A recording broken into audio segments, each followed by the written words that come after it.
clarify, and, but kindly ensure if there's anything that either in my and it is statutory. That means it has a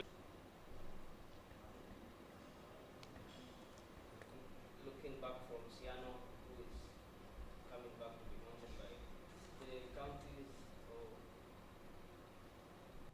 And once the statement is made by the vice chairman of Coast branch, that is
if there's any accountant found to be defrauding or defaulting any law, or an accountant who is participating in unprofessional conduct, we encourage members of public to bring forth that information to the institute, or even who is abroad to the various constitutionally established offices.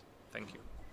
ICPAK has continuously been involved in implementing the design of taxation laws and the operation in Kenya. Our involvement in the review of the VAT Act 2013, the Excise Act 2015, and the Tax Procedures Act 2015 is telling of our commitment to tax policy reform. We are requesting the National Treasury to consider initiating the process of reviewing the Income Tax Act for the benefit of taxpayers and ease of tax administration.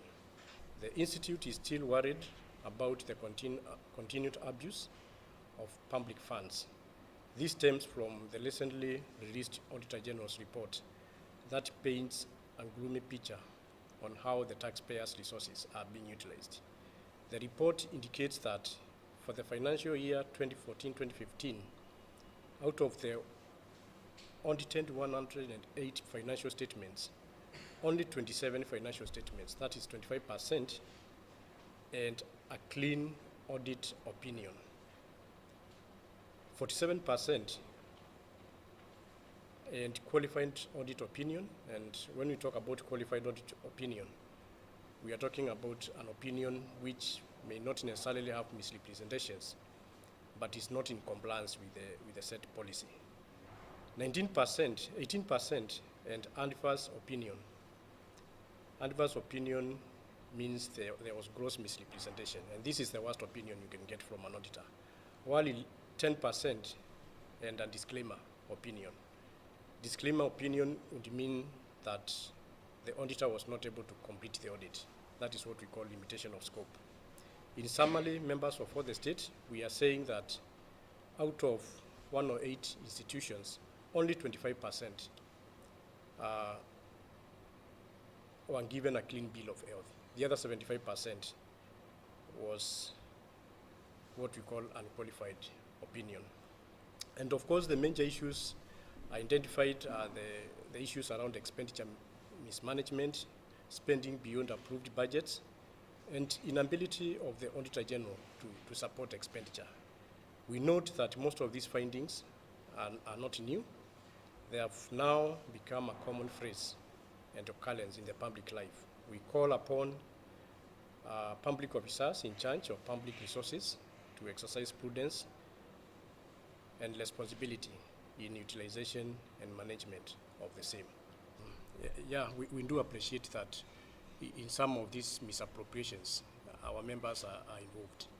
But I want to make it very clear that as an institute and as a regulator, we don't protect any member.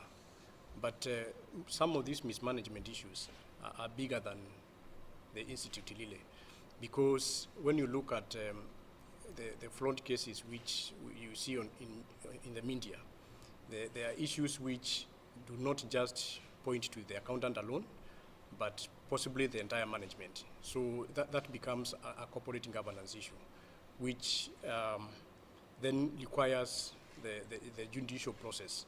So we sometimes we really are unable to isolate our members and deal with them in isolation on those matters, and we have to rely on the normal judicial process.